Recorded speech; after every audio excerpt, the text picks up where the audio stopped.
A Ele a glória para todos sempre. Amém. Muito obrigado, Kleber, Piero, Gabi, por estarem conosco nessa manhã e nos auxiliar na adoração ao nosso Deus.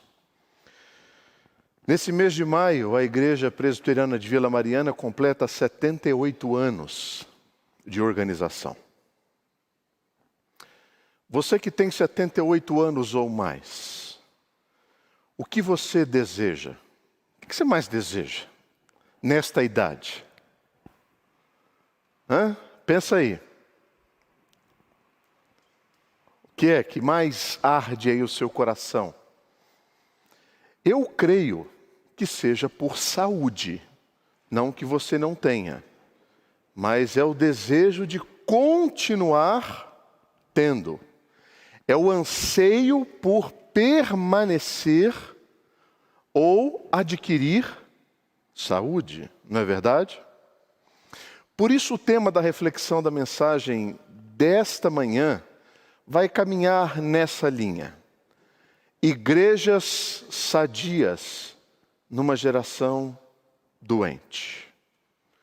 Como que nós, ao longo dos nossos 78 anos, mantivemos a nossa saúde e como que nós continuaremos saudáveis para os próximos anos que o Senhor nos conceder. Eu estou falando aqui como igreja. Igreja. Eu quero convidar você a abrir a sua Bíblia na primeira carta do apóstolo Paulo aos Coríntios, capítulo de número 1, verso 10 até o verso de número 17. Primeira carta do apóstolo Paulo aos Coríntios, capítulo de número 1, verso 10 até o verso 17. Rogo-vos, irmãos, pelo nome de nosso Senhor Jesus Cristo, que faleis todos a mesma coisa, e que não haja entre vós divisões. Antes, sejais inteiramente unidos, na mesma disposição mental e no mesmo parecer. Pois a vosso respeito, meus irmãos, foi informado pelos da casa de Cloé, que há contendas entre vós. Refiro-me ao fato de cada um de vós dizer: eu sou de Paulo, eu sou de Apolo, eu sou de Cefas, eu sou de Cristo. Acaso Cristo está dividido? Foi Paulo crucificado em favor de vós? Ou fostes porventura batizados em nome de Paulo? Dou graças a Deus, porque a nenhum de vós batizei, exceto Crispo e Gaio, para que ninguém diga que fostes batizados em meu nome. Batizei também a casa de Estéfanas. Além destes, não me lembro se batizei algum outro. Porque não me enviou Cristo para batizar, mas para pregar o Evangelho. Não com sabedoria de palavra, para que se não anule a cruz de Cristo. Eu quero convidar você a fechar os seus olhos e nós fazemos uma oração, pedindo a bênção do Senhor sobre esse momento. Deus e bendito Pai, nesse tempo em que nós iremos meditar na palavra do Senhor, da minha parte é indispensável a Tua graça, a Tua iluminação, que vem por meio do Teu Santo Espírito e a unção do mesmo. Capacita-me, Senhor, para ser instrumento da Tua voz, para a orientação da igreja, para consolo do corpo, para confronto, Deus, das nossas atitudes que precisam ser alinhadas à Tua palavra. Faz isso também para o louvor e a glória do nome do Senhor. Amém. Amém. Não faltam ofertas para você de modelos de igreja dos nossos dias. Você vai encontrar qualquer igreja que satisfaça o desejo do seu coração. Se você quer uma igreja que só trate mensagens positivas, você vai encontrar. Se você quiser uma igreja que vai trazer para você a expectativa de ser uma pessoa rica, alimentando a sua ganância, você vai encontrar. Se você quiser uma igreja que apoie irrestritamente as suas opções sexuais, você vai encontrar.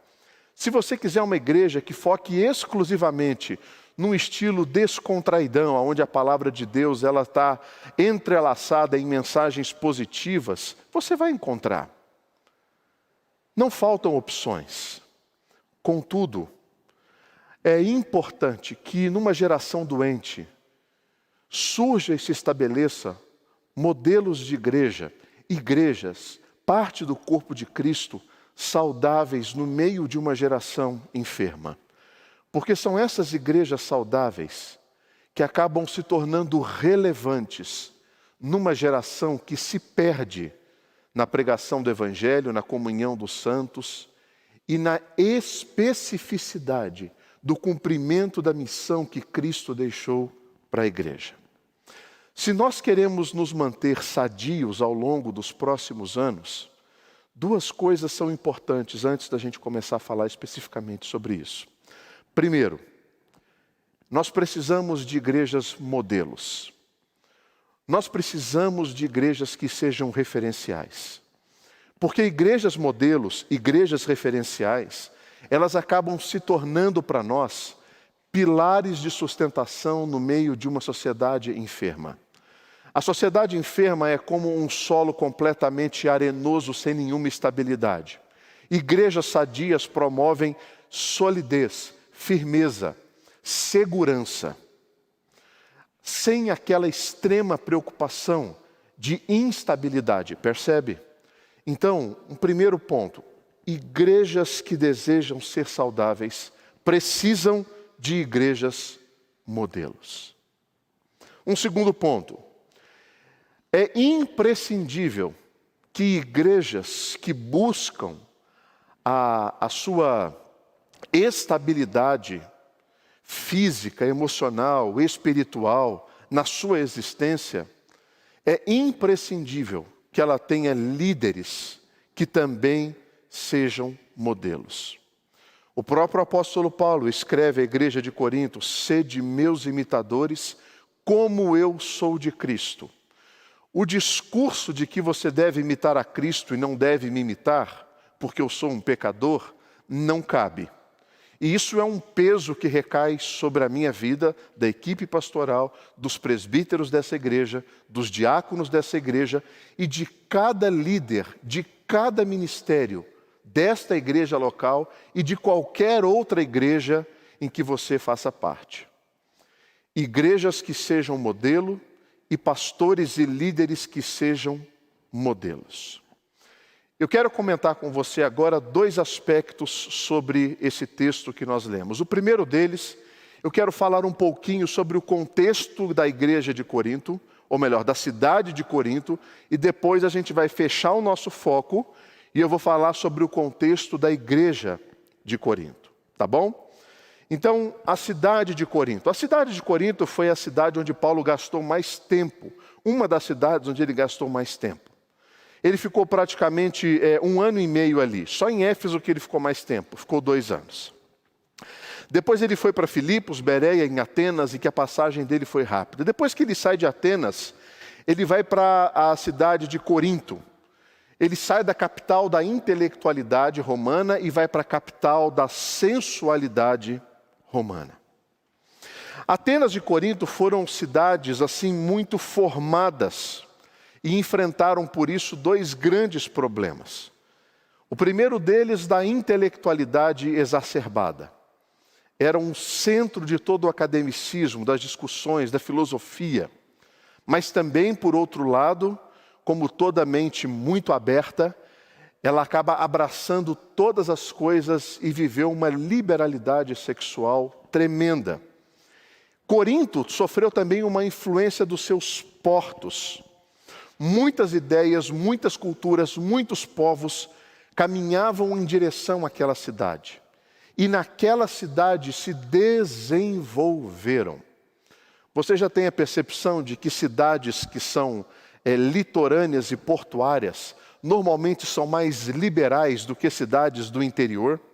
justamente por conta desta movimentação cultural que torna aquela cidade extremamente aberta às ideias e às propostas que surgem. Então, Corinto sofreu muito com isso, ao ponto dela se tornar o centro da cultura da deusa Afrodite. Com um grande templo, Afrodite ou Diana, um grande templo que era dedicado a essa deusa, chamada a deusa do sexo.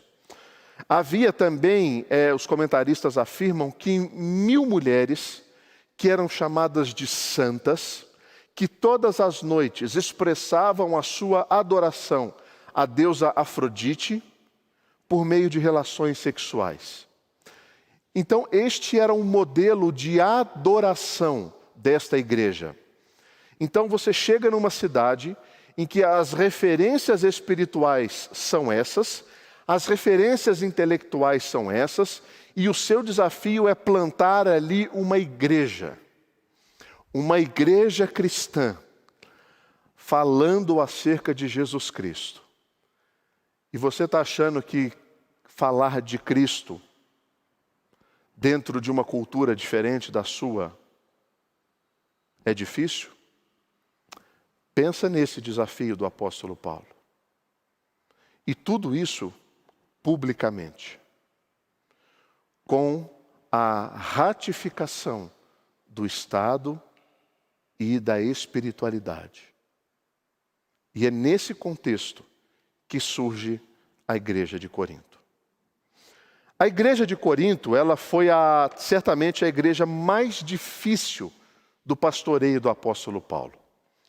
Ela foi tão difícil porque os coríntios, eles eram absolutamente depravados e imorais. Tanto que era muito comum a palavra se referindo a um habitante da cidade de Corinto, ela se tornou um verbo.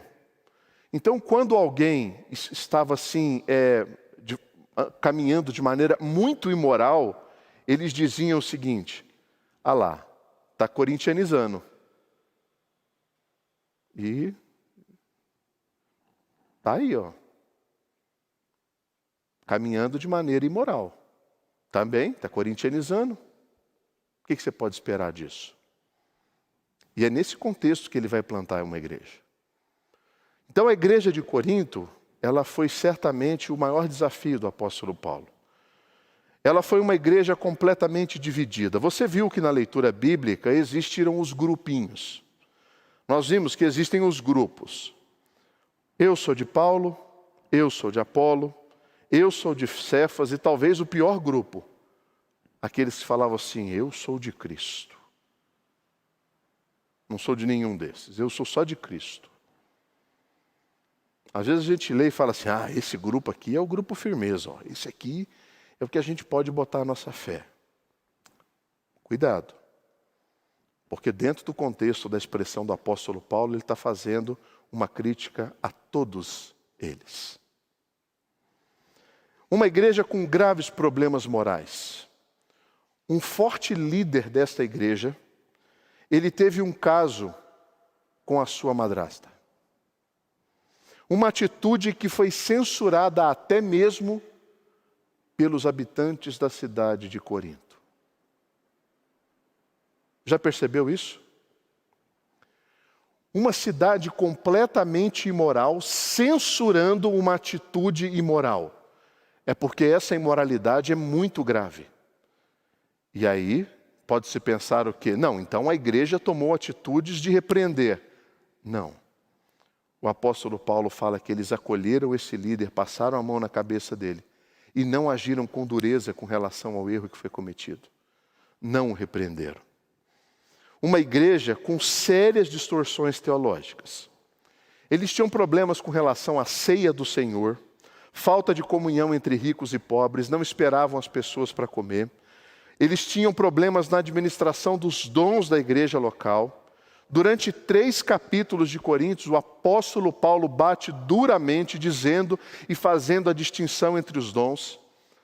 E ele quase que termina essa epístola falando assim acerca dos dons: porque eu nunca vi uma igreja dividir pelo maior e mais importante dom que ela tem que ter, que é o amor.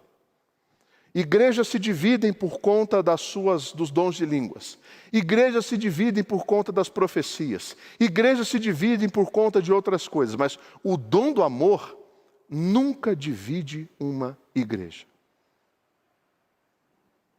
Um outro grande problema que essa igreja tinha era o ensino sobre a ressurreição. Eles acreditaram na ressurreição de Jesus Cristo, mas logo começaram a ensinar que não haveria mais ressurreição alguma. E aí o capítulo 15 de 1 Coríntios é basicamente todo um tratado que o apóstolo Paulo faz para explicar a ressurreição de todos nós. Daqueles que morreram, daqueles que morrerão, todos nós seremos ressuscitados. Ela era uma igreja também com uma grave crise pastoral. Como assim? Bom, nenhuma igreja foi mais questionada, ou melhor, Paulo nunca foi tão questionado por uma igreja como ele foi pela igreja de Corinto. Nunca. Foi a igreja que mais bateu nele.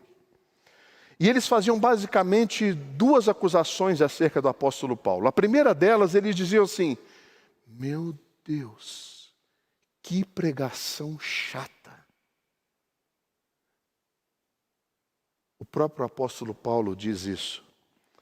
As cartas com efeito dizem, são graves e fortes, mas a presença pessoal dele é fraca.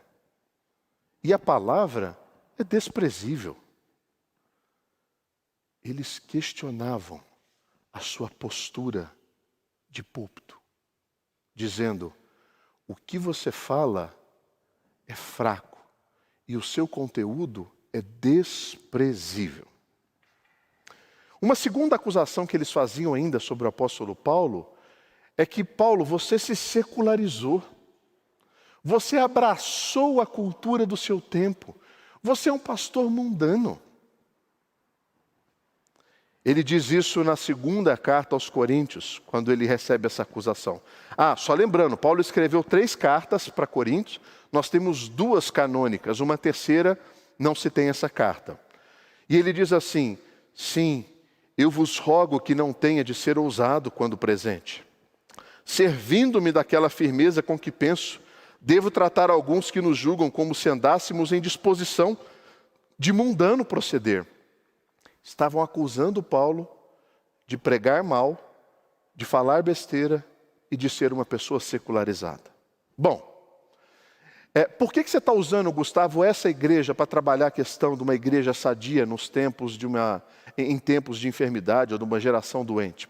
Basicamente pelo seguinte: se essa igreja foi a igreja em que Paulo dedicou mais tempo, e ele traz todas essas advertências, é porque essas advertências, elas servem tanto para uma igreja que está no descaminho, que está fora do caminho, como ela mantém igrejas que estão no caminho a se avaliarem de maneira mais criteriosa.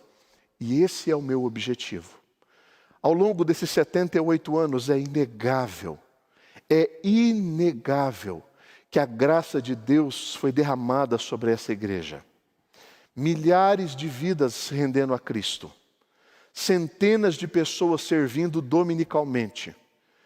Tantas outras centenas vindo até o culto para louvar e engrandecer ao nome do Senhor. Isso se expressa hoje pelos números de conexões que nós temos neste momento, neste culto ao vivo. Se cada conexão dessa representa 2 pessoas, o número que está conosco. Isso significa que nós somos uma igreja relevante. Isso significa que nós estamos cumprindo a nossa missão. E isso significa que Deus tem derramado a sua graça e nos dado orientação. Contudo, nós precisamos sempre avaliar o nosso agora. Porque a avaliação do agora não permite que pequenos desvios que nós temos hoje sejam grandes desvios amanhã. Por isso essa avaliação constante. Por isso essa necessidade. Então, diante disso, 3 aspectos para nós mantermos a nossa saúde no meio de uma geração doente. Primeiro, igrejas sadias encontram unidade na sua missão. Versículo de número 10. Rogo-vos, irmãos, pelo nome de nosso Senhor Jesus Cristo, que faleis a todos a mesma coisa. E que não haja entre vós divisões, antes sejam inteiramente unidos, na mesma disposição mental e no mesmo parecer. Mesma coisa, mesma disposição e mesmo parecer. Igrejas sadias encontram unidade na sua missão. São muitos desafios e muitas possibilidades que nós temos hoje em dia para a gente fazer missão. Mas toda igreja precisa se concentrar naquilo que ela sabe fazer de melhor. O único motivo pelo qual uma igreja existe é para anunciar o Evangelho. E ela anuncia este Evangelho de maneira multiforme.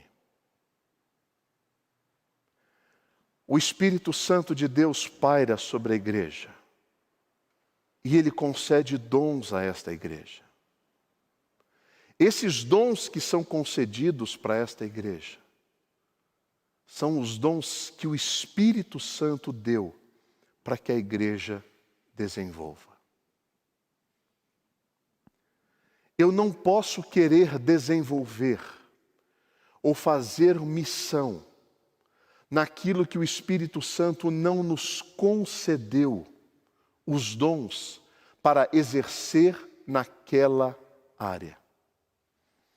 Nesses 78 anos, o que marca a missão desta igreja? Esta igreja sempre foi marcada por um compromisso fiel com a palavra de Deus.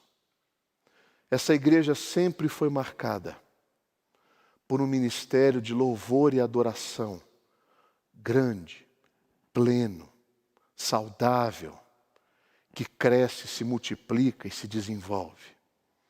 Essa igreja foi marcada pelo seu coração missionário, na plantação de novas igrejas e no sustento de missionários ao redor do mundo. Essa igreja é marcada por um ministério de acampamentos, que é uma das maiores portas de entrada desta igreja. Essas são 4 grandes áreas que nós temos e que o Espírito Santo concede dons para que elas continuem a existir. E nessas 4 áreas, elas continuam a existir como cumprimento da nossa missão. Pastor, nós não fazemos mais nada? Fazemos, mas em menor escala, em menor relevância. Pastor, e as sociedades internas? Elas existem como apoio ao cumprimento dessas outras áreas. Deixa eu dar um exemplo para você. Crianças sustentam o ministério de acampamentos, levando seus novos amigos para lá. Adolescentes e jovens, na mesma perspectiva, ampliando isso para a área de louvor, alimentando novos músicos, surgindo novos coralistas. Adultos, senhoras, homens, todos eles financeiramente contribuindo com fidelidade ao Senhor, para que essa igreja continue sustentando novos ministérios, plantando igrejas, oferecendo opções de aprimoramento, trazendo novas oportunidades. Todas as outras pequenas áreas sustentam essas áreas que são maiores. Por isso, é uma grande bobeira da nossa parte quando você ouve coisas assim: eles estão querendo acabar com determinado ministério, eles estão querendo minar determinado ministério. É bobeira, porque são grandes áreas da nossa igreja, são dons que o Espírito Santo concede, e nós como cristãos precisamos ter a mesma fala, o mesmo pensamento, a mesma disposição, o mesmo parecer. Porque isso promove saúde para a igreja local. Nesses 78 anos, o Senhor nos deu saúde. E para nós mantermos saúde para os próximos anos, vamos alinhar a mesma coisa, a mesma disposição, o mesmo parecer, estando todos nós inteiramente unidos. Não tem essa, eu sou de lá, eu sou de cá, eu sou daqui, eu sou de acolá. Besteira. Somos um só. Isso é saúde teológica. Isso é saúde eclesiológica. Isso é saúde para uma igreja local. Segundo, igrejas sadias, elas precisam ser criteriosas naquilo que elas dizem. Versículo de número 11. Pois a vosso respeito, meus irmãos, fui informado pelos da casa de Cloé, de que há contendas entre vós. Sério que há contendas entre vós? Quando essa irmã trouxe as notícias da igreja de Corinto, será que ela estava dizendo a verdade? Provavelmente sim. A igreja de Corinto estava dividida. E Paulo faz questão de dizer quem disse aquilo. Você já esteve em rodas ou já foi procurado por alguém e a pessoa começa a falar assim: pastor, estão dizendo que... Se a pessoa vem falar comigo, a primeira coisa que eu falo é: quem está dizendo? Ah, não, pastor, eu não posso falar. Eu não tenho, né? Fica ruim para mim. Não fica. Se o apóstolo Paulo escreve uma carta exortando uma igreja, e nessa carta ele diz o seguinte: olha, eu fui informado pelos da casa de Cloé que vocês estão divididos. Por que será que Paulo faz isso? Paulo faz isso porque se Cloé estiver mentindo, ela vai ser exposta publicamente.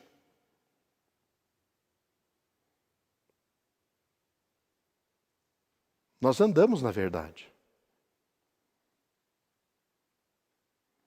E se você diz para mim ou para qualquer outro líder da igreja: pastor, estão dizendo, o que eu posso fazer?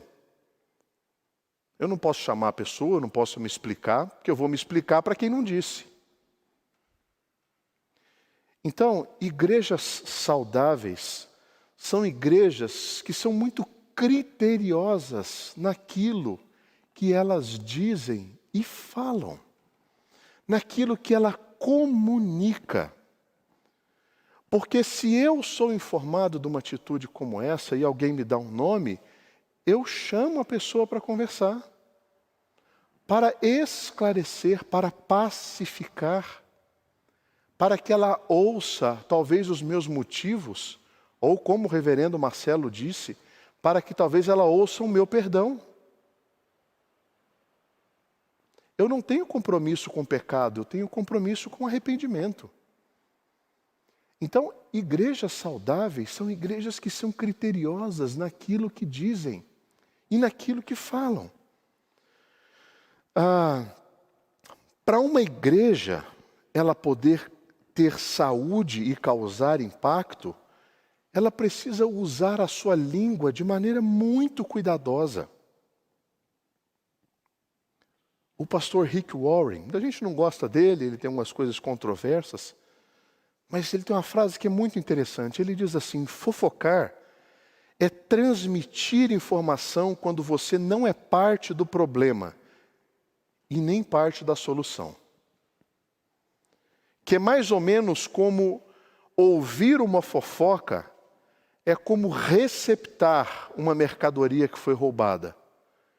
E isso faz de você igualmente culpado por aquele crime. Difícil, né? 3 perguntas que toda igreja saudável deve se fazer ao retransmitir uma informação. É verdade? Isso que eu vou passar adiante é verdade? E isso vale para você em cada mensagem que você encaminha pelo WhatsApp.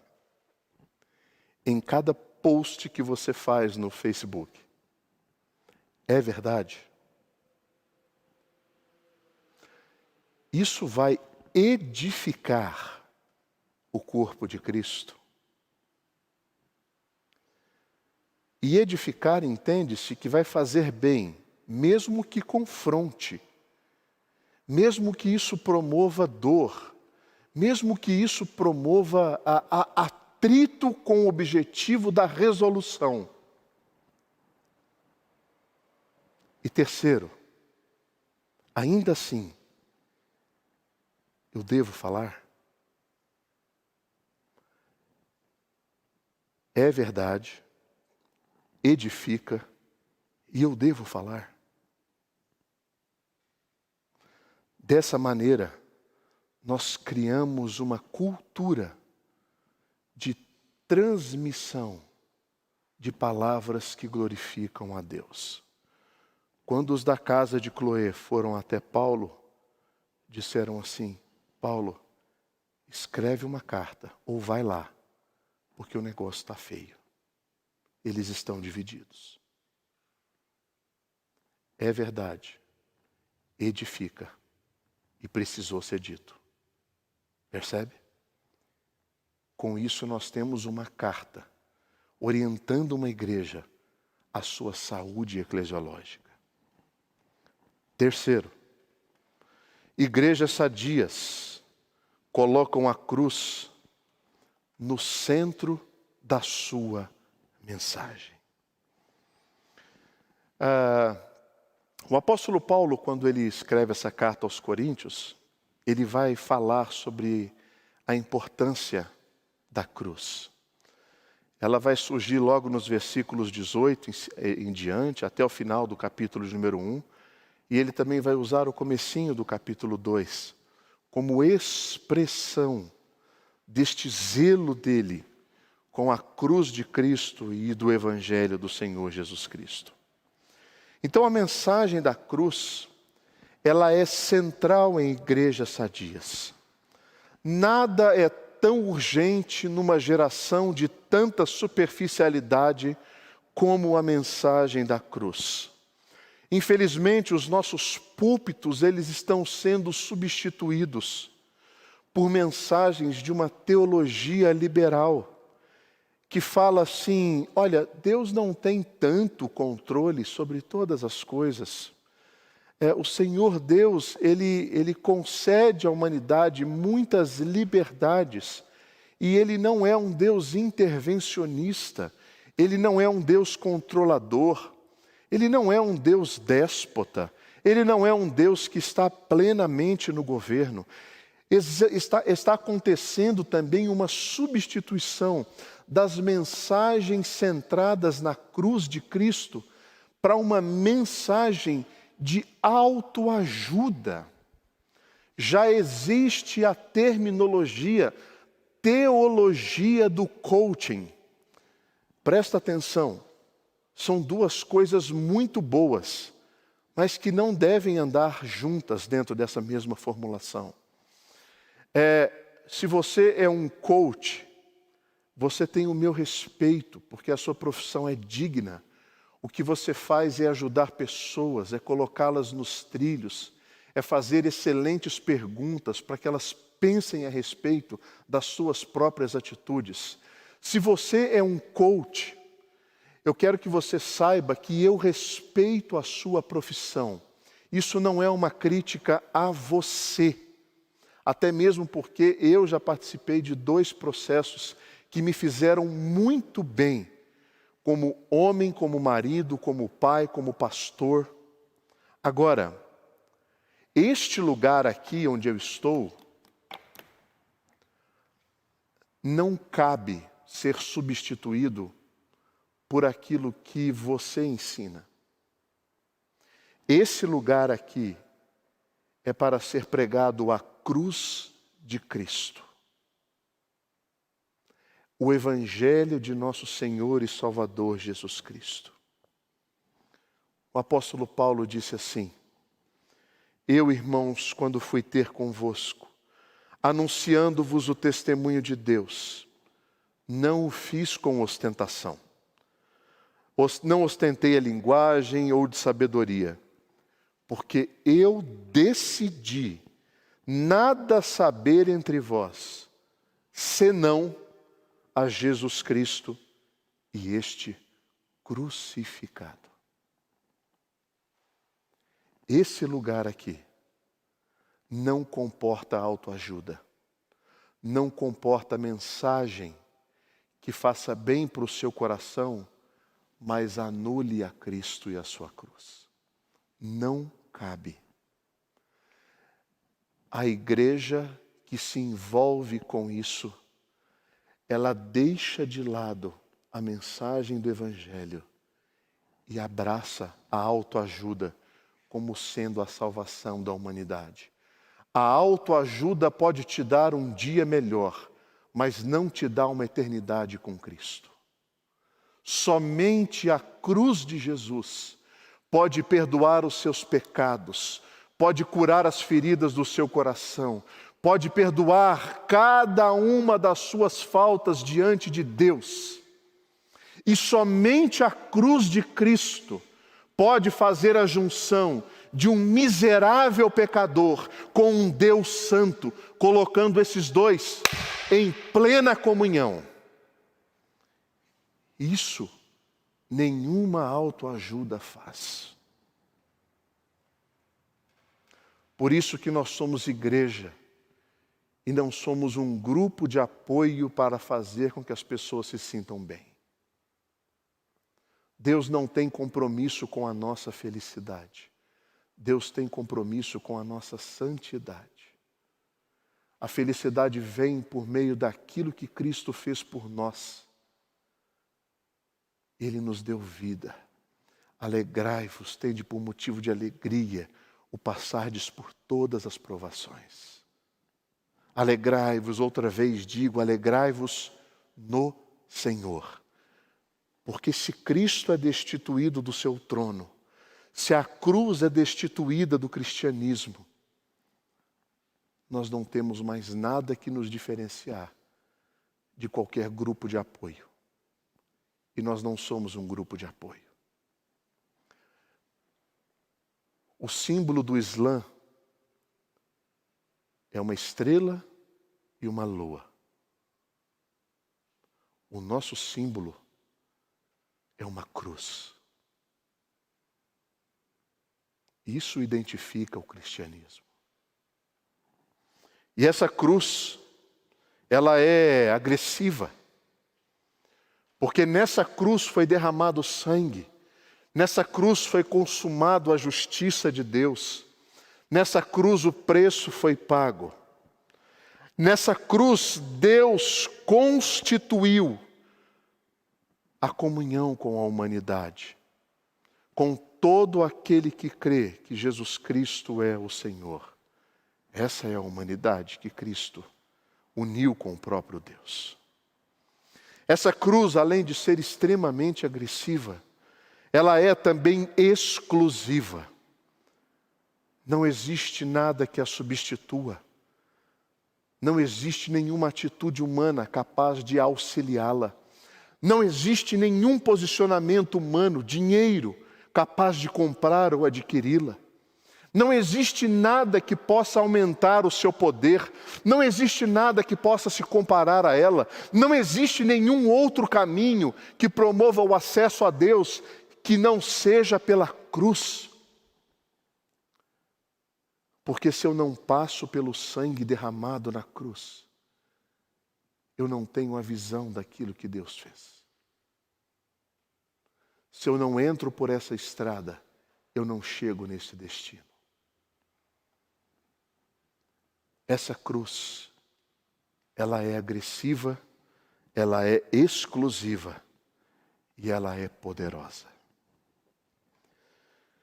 Quando nós olhamos para nós mesmos e ficamos desanimados, e talvez a superficialidade da nossa fé, a falta de dedicação que temos para com a obra de Cristo, quando eu estou desanimado com os meus resultados espirituais, quando eu estou profundamente chocado com a minha incapacidade de produzir coisas que sejam grandes, excelentes, gloriosas,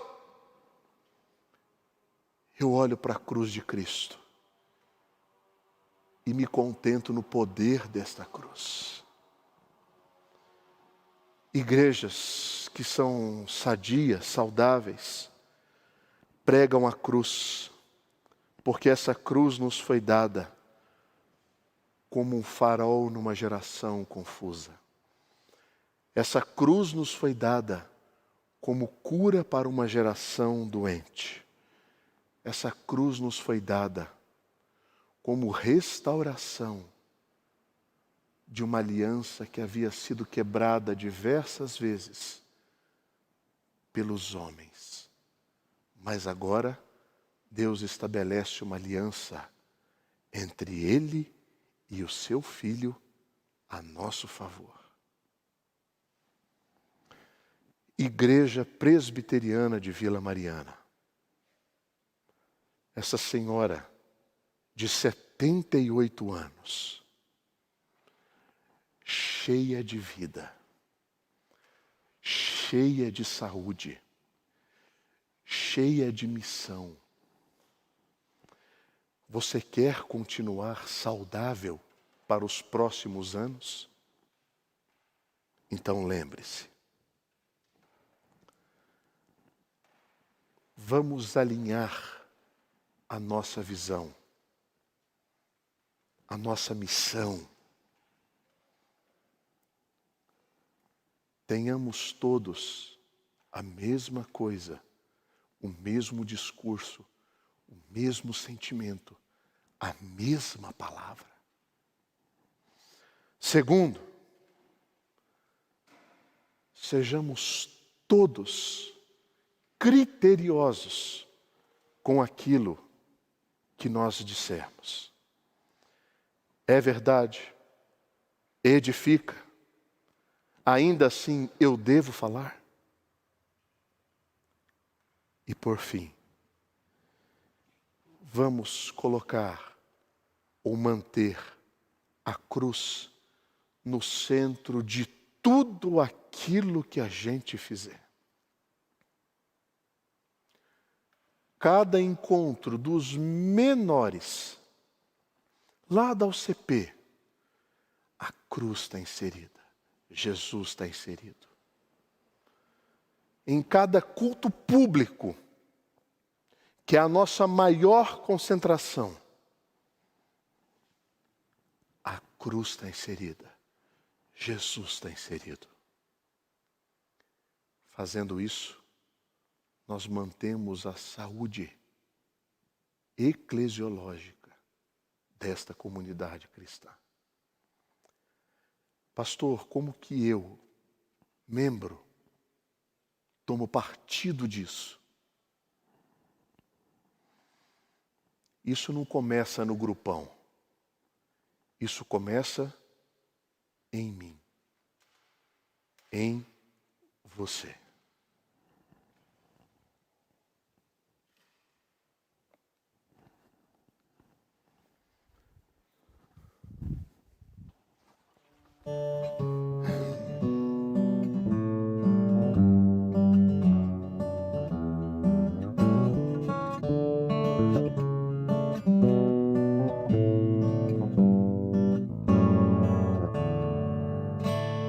a começar em mim.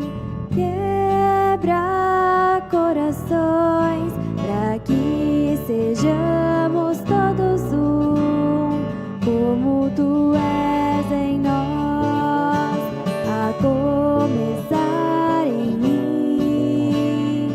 Quebra corações para que sejamos todos um, como tu és em nós.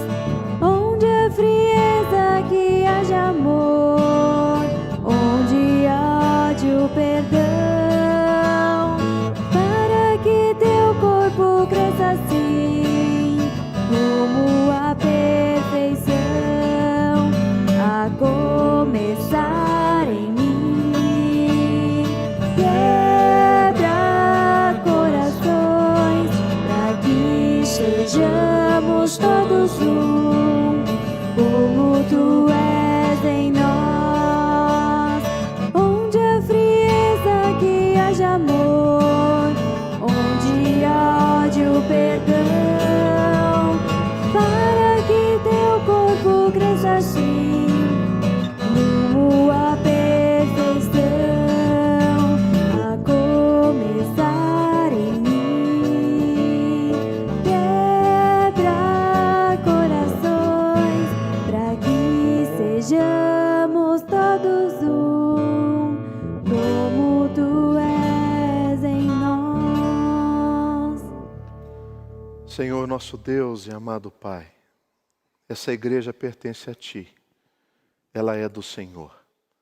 O Senhor a estabeleceu, o Senhor a sustenta e o fez de maneira perfeita, graciosa, agradável até aqui. Que nós continuemos na dependência do Senhor. Que a Tua graça, o Teu amor, a Tua orientação continue orientando a esta comunidade na nossa missão, na Sua missão. Nós Te louvamos pelos 78 anos de organização, por cada vida que passou, que permaneceu, por cada membro dessa comunidade que cresceu aqui, desenvolveu seus dons, serviu e foi levado pelo Senhor para outros rincões. Te agradecemos, ó Deus, pela vida de cada pastor, de cada presbítero, diácono, de cada líder de ministério, de cada criança que aqui nasceu, de cada pessoa que aqui foi velada. Tudo é para o Senhor. Ajuda-nos, Pai, como liderança dessa comunidade, a permanecermos fiéis na exposição e das motivações do porquê estamos fazendo o que estamos fazendo. Abençoa, Deus, cada um dos membros dessa igreja, seja ele mais novo, média idade, mais idoso, que a sua relevância como cristão continue sendo na dependência do Senhor, incentivando, apoiando esse mesmo discurso nessa mesma missão. Que o Senhor nos dê a graça de continuarmos, ó Pai, tomando cuidado com aquilo que dizemos, se é necessário dizer ou se não é necessário. Mas principalmente, não afaste do centro de cada atividade desta igreja a cruz de Cristo, porque ela é o motivo de todo o nosso esforço, dedicação, empenho. É para pregar a Cristo e este crucificado. Nós pedimos, Deus, a Tua bênção sobre cada um de nós, no apoio para cumprirmos a nossa missão. Tudo isso nós oramos agradecidos, no nome de Jesus Cristo, o nosso Senhor. Amém e amém. E agora, irmãos, que a graça de nosso Senhor e Salvador Jesus Cristo, que o amor eterno de Deus bendito Pai e as ternas consolações do Espírito Santo do Senhor sejam sobre as nossas vidas e sobre todo o povo de Deus espalhados por toda a terra, hoje e sempre. Amém.